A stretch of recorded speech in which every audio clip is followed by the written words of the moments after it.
الله وبركاته. ازيكم يا حبايب قلبي؟ عاملين ايه؟ النهارده معانا وصفه جديده. هي طريقه عمل الجمبري. هعمله بطريقتين.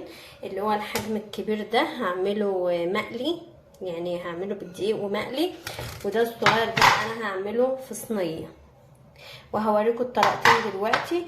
اولا انا تبلته بايه؟ بشويه توم، عليهم شويه ملح وكمون وليمون، شويه ليمون. ودلوقتي هنبدا نشوف مع بعض. الاول هنبدا بعمل الصينيه. يلا بينا نشوف مع بعض هنعملها ازاي. معانا صينيه كده صغيره على النار، حطينا فيها شويه زيت. هنبدا ننزل بقى. معانا شويه بصل على فلفل مقطعاهم اي تقطيع بسيط كده اهو.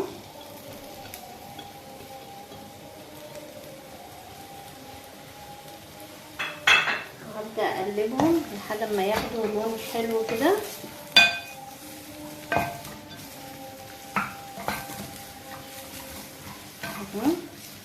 لحد ما ياخدوا معايا لون شفاف كده ابدا انزل عندي بسنه الثوم اللي انا مجهزاها.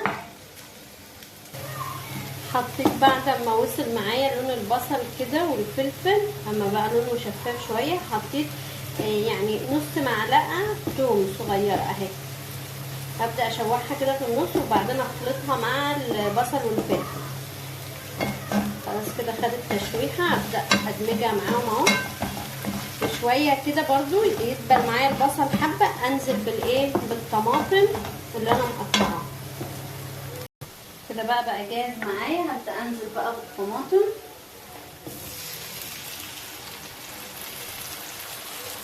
تقريبا دولت طماطميتين وسط كده، احطها عليها طماطميتين وسط اهي، وارجع برضو اسيبهم يندمج كل المكونات مع بعض، واحسهم ان هما يعني بقوا شاربين من بعض كل المكونات.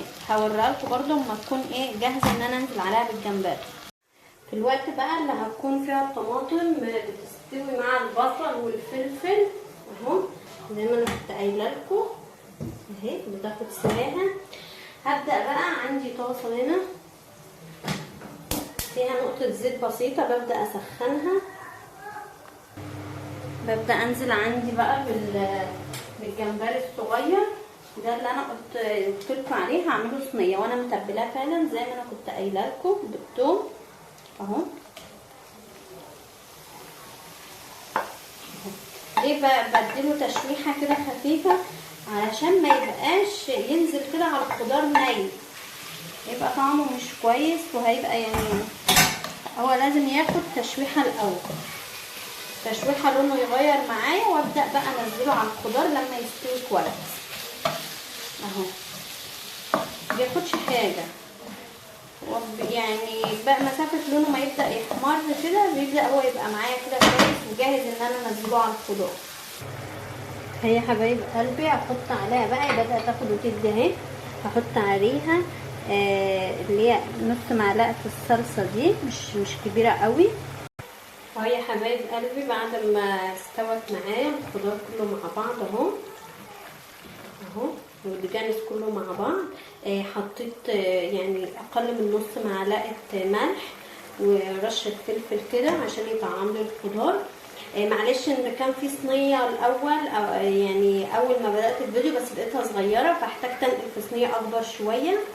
بعد ما خلصته كده هنزل بقى بالجمبري اللي انا خدته تشويحه اهو. ده شكله بعد ما خدته تشويحه بسيطه بس عشان ما يبقاش ني كده اهو. ببدا انزله معايا على الخليط اللي انا عاملاه الحلو ده. عايزه اقول لكم والله الريحه جميله جدا جدا اهي اهو. هعمل دلوقتي؟ هسيبه ياخد غلوايه كده على البوتاجاز من فوق، غلوايه بسيطه، وبعد كده هدخله على الفرن. بدخله على الفرن من تحت شويه، بحطه تحت على الصاجه شويه، وبعد كده برفعه على الشوايه. ما بياخدش وقت خالص، وهوريهولكم بعد ما اكون خلصت. طيب كده انا يا حبايب قلبي بقى دخلت صينيه الجمبري معايا الفرن. على ما تكون جهزت هكون انا عملت الجمبري اللي انا هحمره اللي انا قلت لكم عليه. برده متبلاه بنفس التتبيله، توم معاه ملح وكمون وشويه وليمون وحبه ليمون. مفيش اسهل بقى ولا اسرع من كده. باخد الجمبري بحطه كده في الدقيق، ومعاه دول شويه دقيق مش على اي حاجه خالص اهو. بغلفه بس كده اهو، بغلفيه كده بس بالدقيق اهو، بيكون معاكي سريع وجاهز على طول. بخلص برضو نفس الكميه، كل الكميه اللي عندي بنفس الطريقه. سهل جدا وسريع وطعمه حلو، بدل ما بتطلعي تكلفة المطاعم بره غالي جدا، فانت ممكن توفري وتعمليه في البيت باقل التكاليف. ممكن تجيبي الجمبري يعني حجم اصغر من كده بحيث يبقى موفر اكتر من كده اهو.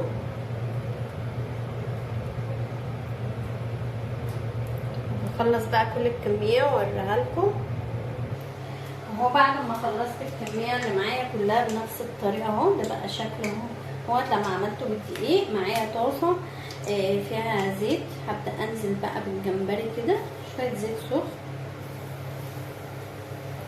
ابدا انزل بيه. ما بياخدش حاجه لحد ما يبقى لونه ذهبي كده. بطلعه بيبقى معايا خلاص جاهز. زي ما قلت لكم قبل كده ان المأكولات البحريه ما بتاخدش وقت خالص في السوى، ولو سويتيها زياده عن اللزوم طعمها بيروح، يعني ما بتلاقيش فيها الطعم الحلو بتاع المأكولات البحريه كده. وبالذات الجمبري بتحسي ان هو بقى عامل زي الكاوتش كده بيمط معاكي، فانت ما تزوديش سواها قوي. الحاجات دي سواها سريع، ما بتاخدش وقت اصلا خالص في السوا، بس مسافه تاخد اللون الذهبي ببدا اطلعه على طول، لانه يعني ما بيحتاجش وقت اهو كده يا حبايب قلبي. بقى انا طلعت الجمبري اهوت، بقى جاهز معايا، ما خد لون ذهبي حلو طلعته. وده الجمبري اللي في صينيه كده، نوعين الجمبري معانا اهوت. ولسه هعمل لكم برضو وصفات تانية كتير، شوربة السي فود والمكرونة بالجمبري والسي فود والرز بالجمبري. هعمل لكم وصفات كتير حلوة، بس تابعونا عشان تشوفوا معانا كل جديد، وان شاء الله جربوا الوصفات دي وتعجبكم. وتقريبا ما فيش اسهل من كده وصفات، وان شاء الله ان شاء الله تجربوها وتبقى عند حسن ظنكم، وان شاء الله تعجبكم وتبقى جميلة. وبقولوا لي رأيكم ما تجربوها. مع السلامة.